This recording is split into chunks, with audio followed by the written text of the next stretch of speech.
The Farmer's Almanac, it attempts to predict the weather every year across the U.S. And this year it has predicted that we will see, you ready for this, a wet and a windy winter.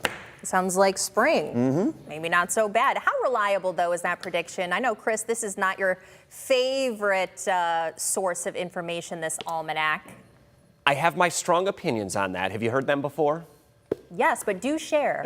Do share. Are we verifying? A little bit, right? Okay. I'm gonna dive into the data on this one. So I'm gonna be debunking a little bit of what the Farmer's Almanac does and doesn't do. Now here's my issue with it, all right? It does not contain any peer-reviewed scientific method for predicting the weather. I'll be honest, it's got some good recipes, good history in here, but beyond that, it is rooted more so in folklore than anything, similar to counting the colors on a woolly bear or a groundhog prediction. It is not a trusted source of accurate weather information. In particular, this time of the year, anything throwing out their winter weather forecast in the middle of August are just kind of striving for headlines. At this point, it's going to go ahead and just kind of toss it to the side for the rest of the evening tonight. So what does the data say, and what can we actually talk about with this upcoming winter season? Likely we're going to be into a La Nina winter pattern, which means the global circulation last year, if you remember, it was an El Nino. What this can do in a winter situation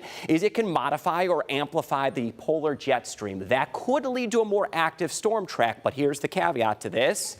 It depends on the strength and the location of that La Nina. So, as it stands now, at this point in August, we could say there's a 65% chance of a La Nina winter. Now, if that lines up where that location and strength of that La Nina is favorable, it could lead to a colder and snowy winter season. But the data on this one, still over the next couple of months, we'll have to focus that in, and you will look for a reliable winter weather forecast right here on WTOL 11 coming up once we get through summer and into the fall season. I can trust you on that.